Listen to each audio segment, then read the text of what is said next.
Chers téléspectateurs de Wafrica TV, bonjour et bon retour dans cette émission Interrogeons-nous. La dernière fois, nous avons discuté avec le docteur Claude Békombo des valeurs fondamentales du sport. Et si vous vous souvenez, nous vous avions annoncé deux parties liées à cette thématique. C'était les valeurs internes au sport que nous avons discuté avec lui et nous espérons que vous en avez trouvé satisfaction. Aujourd'hui, il nous convient de ne pas arrêter notre discussion là, mais de poursuivre avec la seconde partie que nous avions annoncée. Il s'agissait des valeurs véhiculées par le sport. Vous savez toute l'influence que le sport a sur le monde entier, sur le plan universel comme sur le plan des sociétés particulières. Bonjour, Dr Claude Békombo. Bonjour. Merci infiniment de venir poursuivre avec nous cet échange sur les valeurs fondamentales liées au sport. Je vous en prie. Et exceptionnellement, nous n'allons pas revenir sur la définition des valeurs fondamentales parce que vous l'aviez défini dans la dernière émission. Et nous allons parler essentiellement des valeurs véhiculées par le sport. Que représente le sport pour le monde entier dans sa dynamique de paix, de sécurité. C'est la première question. Oui. Notre échange. Effectivement, le sport en tant qu'activité sociale a des valeurs internes. Nous en avions parlé lors de la précédente émission. Et le sport aussi véhicule certaines valeurs aux différents acteurs de la société internationale.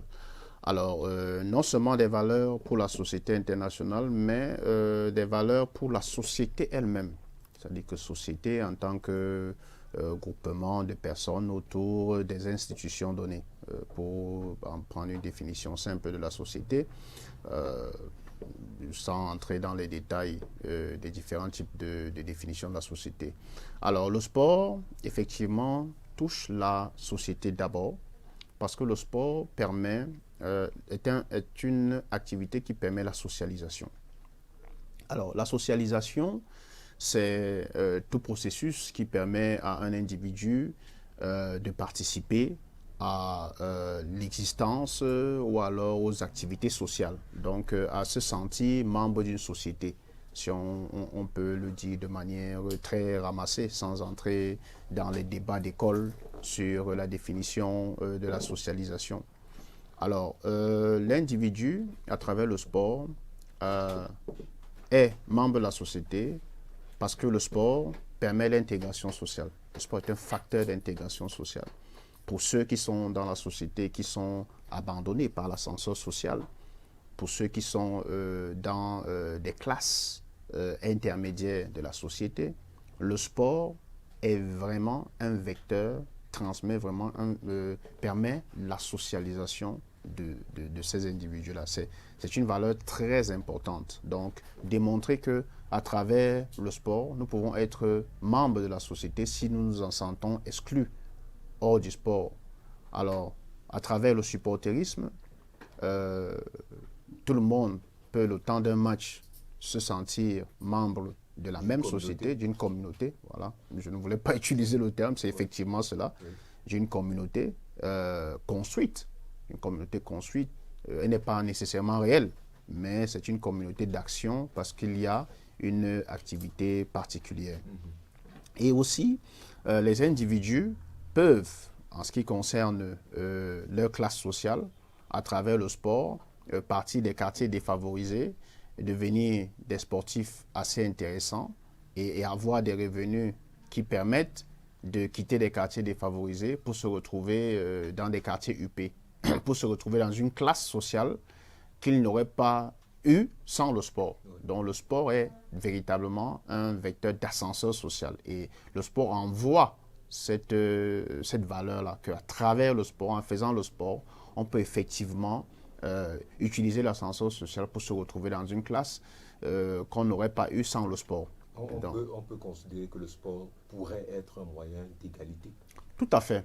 Tout à fait. C'est dans cette logique, toujours dans ces valeurs que véhicule le sport pour la société. Nous allons en arriver que, effectivement, le sport permet aux membres de la société de sentir qu'à partir du moment où ils entreprennent, ils ont les mêmes chances. Même si le débat est un peu relativisé entre les spécialistes du sport parce que nécessairement, ce n'est pas dans les quartiers défavorisés qu'on construit les infrastructures sportives. Le sport n'est pas nécessairement ouvert à tous. Donc, il y a des types de sports qui sont ouverts à tous. Peut-être qu'il y a un débat là-dessus, sur cette socialisation du sport, sur cette capacité de socialiser par le sport. Parce qu'effectivement, il y a des sports comme le tennis, il y a des sports comme le badminton, où pour la pratique, il faut quand même avoir un certain nombre de moyens. Donc, ce n'est pas ouvert à tous. Acheter une raquette de tennis de 70 000 ou 100 euros pour ne pas... pour que tout le monde on se comprenne. Alors, une raquette à 100 euros de tennis, ce n'est pas à la portée du premier venu. Donc, nécessairement, au vu du type de sport, il y a certaines catégories, certaines couches sociales qui sont nécessairement à la marge de ces pratiques sportives. Et donc, c'est à la communauté sportive d'aller, pratiquant ces sports dits d'élite, d'aller vers ces couches sociales défavorisées, surtout que dans ces couches sociales, on a des talents. Même si pour rester dans le même esprit que ce que vous décrivez, on peut se rendre compte qu'il y a quand même des enfants des classes très défavorisées qui sont sortis de ces endroits parce que des managers se sont rendus compte qu'ils étaient compétitifs. Tout à fait. Tout à fait. C'est de ça que je parle en disant que la communauté sportive qui pratique ces sports d'élite-là, dits d'élite, doivent faire l'effort d'aller vers ces classes sociales pour qu'on voie dans la représentation des pratiquants de ce sport, la diversité sociale s'exprimer. Nous avons le cas de Lewis Hamilton avec la Formule 1. Effectivement, tout le monde connaît l'histoire. S'il n'y avait pas cette démarche de Ron Dennis, de l'écurie Williams vers ce prodige-là, on n'aurait jamais su qu'est Lewis Hamilton. Aujourd'hui, nous avons vu les sacrifices de son père qui vendait la maison, qui vendait tout. Voilà, ça démontre que le sport, justement, est un facteur de socialisation, mais c'est discutable selon les types de sport. Donc, maintenant, ensuite, en dehors donc, de cette société donc, où le sport permet de s'intégrer, où le sport permet d'avoir la sensation d'être dans une société égalitaire, le sport aussi a donc une perspective au niveau des États, au niveau de la sphère internationale. Parce que j'étais en train de dire, lorsqu'on parlait des valeurs fondamentales du sport à l'intérieur de la communauté sportive, qu'il y avait une pratique en Grèce où pendant qu'il y avait des Jeux paralympiques ou Jeux iso-olympiques, quand on arrêtait de guerroyer dans les Kéchéria. Donc, dès ab initio, le sport est un vecteur de paix. Donc, quand il y a la compétition sportive, les combats s'arrêtent, tout le monde se retrouve dans l'arène sportive, donc au panthéon du sport pour glorifier les Apollons sportifs, donc les combattants d'un genre différent. Donc le sport permet donc cette euphémisation de la violence, cette euphémisation de la société tout court. Donc il y a dans les valeurs du sport véhiculées par le sport cette logique que le sport donne la paix et que pendant qu'il y a des compétitions sportives, on doit nécessairement arrêter toutes les guerres. Et les images comme le joueur de football Didier Drogba à genoux après la qualification de la Côte d'Ivoire demandant la paix et les effets qui s'en sont suivis. En 1990 au Cameroun, pendant la Coupe du Monde, la victoire, la qualification en quart de finale et les effets positifs qu'a su tirer l'État camerounais en organisant carrément un tour du Cameroun pendant plus d'un mois, démontre très bien, et le calme, la calmie par rapport aux événements de 1990, aux grèves de 1990, à la crise sociale de 1990, démontre très bien cette capacité pour le sport à être vecteur de la paix. Donc à être vecteur de la paix, et ce n'est pas peu dire que les Nations Unies ont capté ces valeurs véhiculées par le sport pour créer carrément une commission du sport pour le développement de la paix, pour la paix et le développement dans le monde.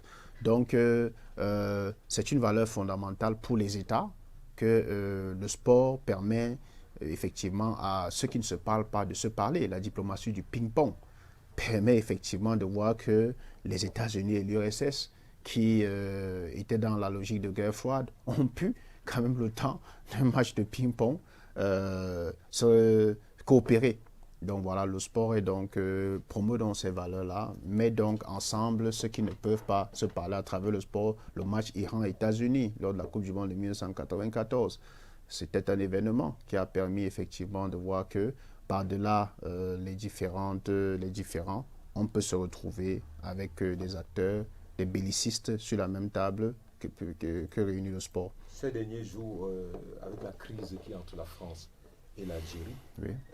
Je suivais un documentaire où on regrettait que le dernier match qui avait été programmé entre la France et l'Algérie n'ait pas eu lieu. Pas eu lieu, Parce justement. qu'on pense que ce match-là aurait Tout pu à fait. résoudre, peut-être pas résoudre, mais apaiser la tension qui est entre les deux pays. Tout à fait, Oui. tout à fait. Ces valeurs de paix que promeut le sport, de paix et de sécurité que promeut effectivement le sport. Il y a donc aussi une autre valeur qui est nouvelle, qui est moderne, devrais-je dire, que le sport promeut, c'est la protection ou la promotion des droits de l'homme en général.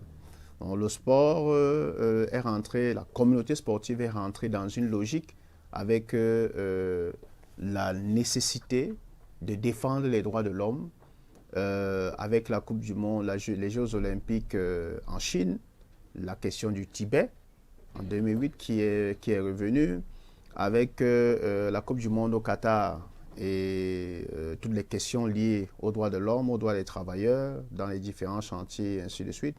Il y a dans l'agenda des organisations sportives internationales maintenant ces questions liées à la protection des droits de l'homme, au respect du genre, à la lutte contre le racisme, les organisations sportives s'adressent au monde. S'adressent au monde parce qu'effectivement, les organisations sportives ne peuvent pas régler le problème toutes seules. Donc, il y a des initiatives contre le racisme, des initiatives pour assurer la diversité dans le sport. Et on se rend compte, même si, il y a des initiatives, mais on se rend compte aussi que la gouvernance sportive au niveau international ne remplit pas trop les conditions de diversité. On peut le voir avec les figures qui gouvernent, qui managent les grandes fédérations sportives internationales, le CIO, ainsi de suite, qu'on ne voit pas trop peut-être des Africains à la tête de ces organisations ou alors des personnes au parcours, du moins à la consistance sociologique différente. Mais il y a quand même qu'il faut reconnaître que aujourd'hui, le sport est un vecteur de la multiculturalité, est un vecteur de la protection des droits de l'homme, est un vecteur dont le microcosme sportif parle au monde, parle aux États, adresse,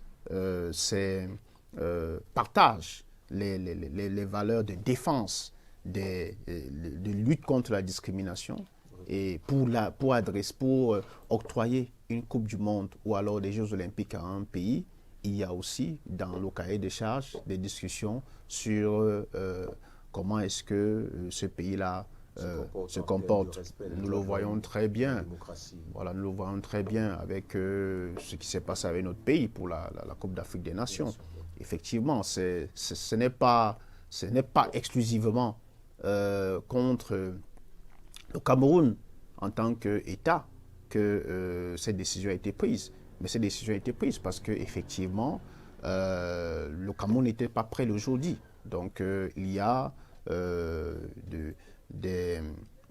un ensemble de décisions qui doivent être prises pour assurer la gouvernance d'un certain nombre de questions, surtout la question sportive. Et les organisations sportives internationales n'ont plus peur de parler aux États, de leur faire comprendre que non, vous n'êtes pas prêts et on prendra telle décision. La Coupe du Monde au Brésil, le Brésil n'était pas prêt jusqu'aux dernières semaines. Il y a eu de la part de la FIFA des mises en garde, des retraits, des menaces de retrait. Ce n'est pas simplement le Cameroun qui vit ça, c'est un changement,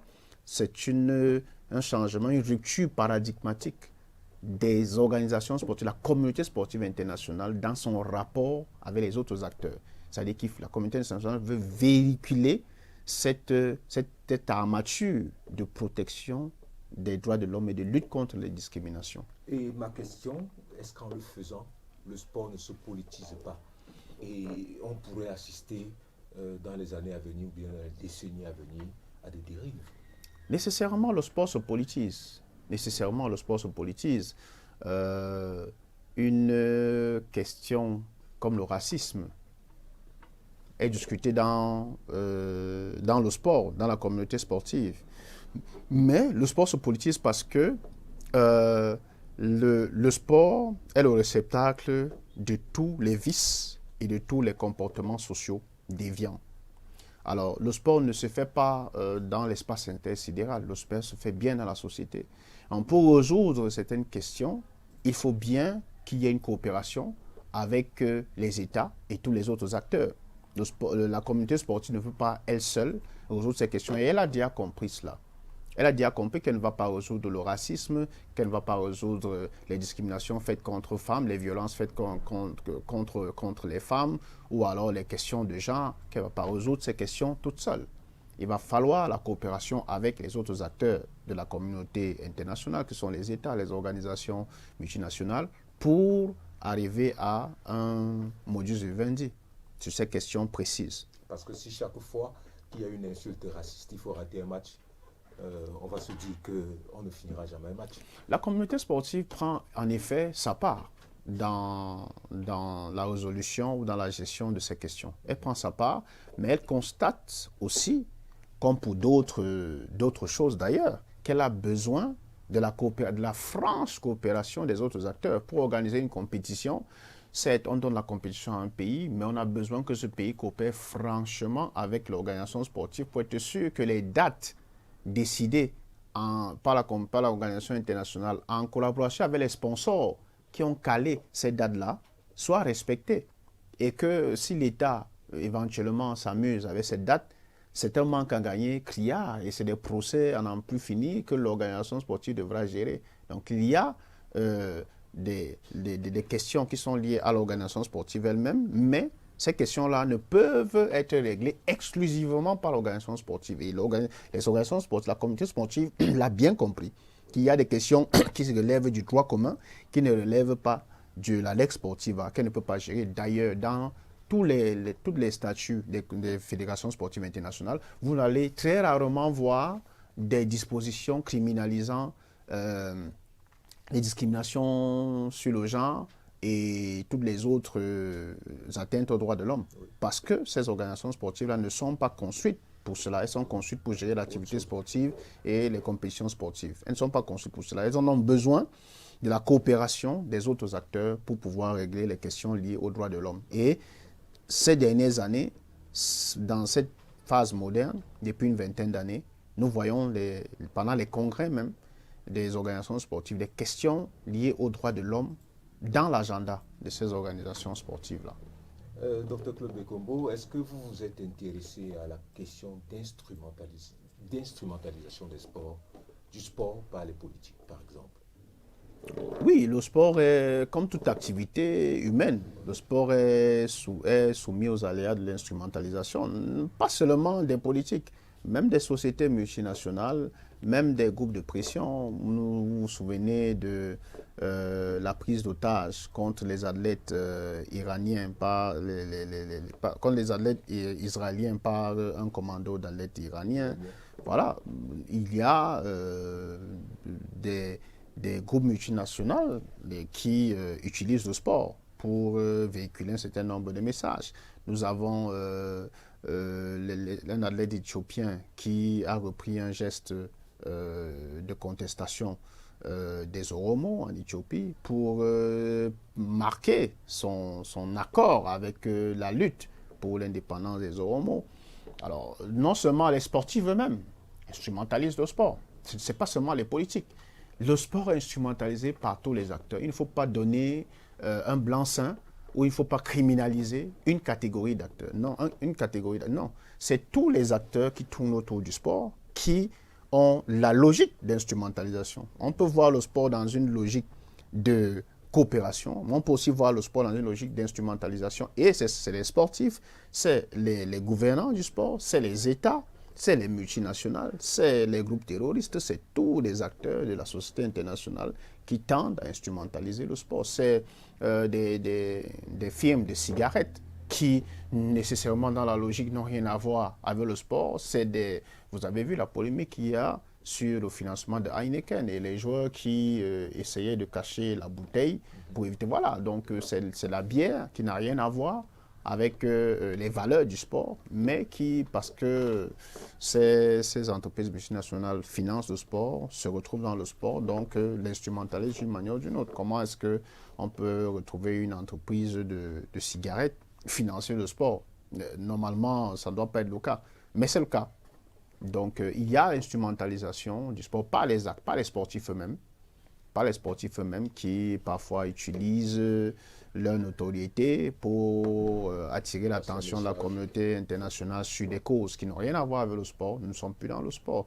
Quand le joueur Didier Drogba met un genou à terre avec tous ses coéquipiers dans un vestiaire, parce que la Côte d'Ivoire vient de se qualifier pour demander à tous les acteurs de la communauté politique ivoirienne de laisser tomber les armes jusqu'au moins à la Coupe du Monde et ainsi de suite. Ça n'a rien de sportif. C'est une instrumentalisation de la position de sportif, du sport, pour passer des messages politiques. Donc, ce n'est pas simplement les politiques qui instrumentalisent le sport.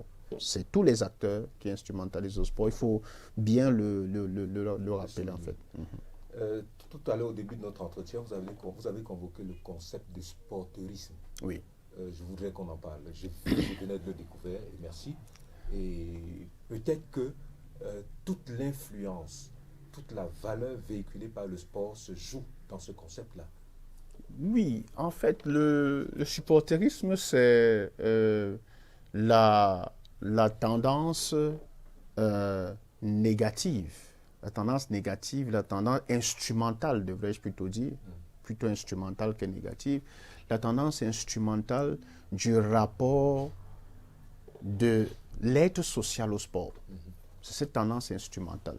C'est-à-dire que c'est cette tendance qui fait en sorte que le sport soit le dépotoir de toutes les frustrations, de toutes les attentions, de tous les manquements d'un être humain à un moment donné, qui emmène dans le sport ses habitudes sociaux, comme le dit Bourdieu. Donc, il amène dans le sport les habitudes sociaux pour créer comme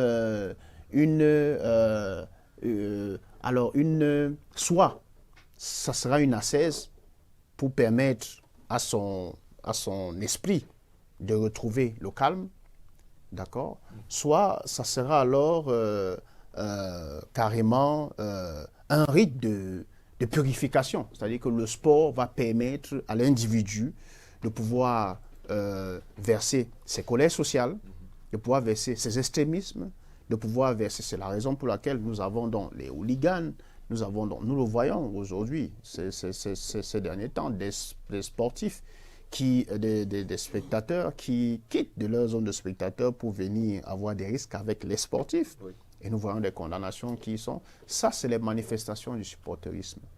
C'est-à-dire que c'est vraiment... Et non seulement ça, il y a aussi des gouvernants. Nous avons vu cette personne, Bernard Tapie, qui s'en est allé, mais voilà, ça démontre aussi jusqu'à quel point des dirigeants peuvent aller pour l'amour de leur club, donc à aller jusqu'à la zone interdite. Donc c'est vraiment ce supporterisme-là qui explique cela, en fait, c'est-à-dire ce lien vraiment extrême avec le sport qui fait en sorte que on fasse un transfert des frustrations sociales, un transfert de la joie, un transfert de toutes les passions, toutes les émotions sociales dans le sport. Et le sport n'est donc à la fin, grâce au principe du supporterisme, que l'expression de la société à un moment donné. Qui peut ressortir aussi sous des formes de violence. Tout à fait. Tout à fait. À ce moment, cette dimension-là, et nous allons sortir par là, peut être un problème pour la société plutôt qu'un point de ralliement. Tout à fait. C'est effectivement ce qui se passe ces derniers temps, dans les stades où effectivement il y a des manifestations de violence, parfois même mort d'hommes, oui. Effectivement, ou alors les les groupes de supporters se prennent pour des bandes rivales, des bandes terroristes rivales, et utilisent des jets de pierre, ainsi de suite. Le sport et la violence ont une longue tradition d'interpénétration. D'interpénétration, une longue tradition. Donc ce n'est ni Norbert Elias et Eric Juning qui diront le contraire, et tous ceux qui ont écrit sur le sport et la violence qui diront le contraire. Même si en toile de fond, le sport permet l'euphémisation de la violence quelque part quand même, parce que dans la représentation sportive, nous avons une représentation adoucie de la violence, c'est-à-dire que nous remplaçons les armes par les sportifs qui nous permettent de voir que nous avons gagné et que nous avons dominé l'autre. Dernière question. Toute l'énergie qu'on met ou bien qu'on voit dans le sport semble peut-être montrer que la société politique, je pose quand même la question aux juristes qui est en face de moi, peut-être que la société politique a échoué quelque part et que cet échec-là va se purifier dans le sport. Ça, c'est une manifestation du supporterisme. Effectivement. C'est-à-dire qu'effectivement, le sport, je disais que le supporterisme, ça a un versant positif et un versant négatif. Le versant positif, c'est qu'effectivement, le sport est dans ce lieu où on essaye de venir construire cet homme idéal, cette société idéale, en étant ensemble, au-delà des divergences, au-delà des nuances. Donc, le sport permet de gommer des nuances. Le sport permet d'ouvrir un univers des possibles ensemble, que effectivement la société politique tarde ou peine à nous offrir. Ça, c'est la manifestation du supporterisme que vous venez fort bien d'élaborer. Merci infiniment, Dr Claude. Je vous en prie. À très bientôt sur Africa TV. Merci beaucoup.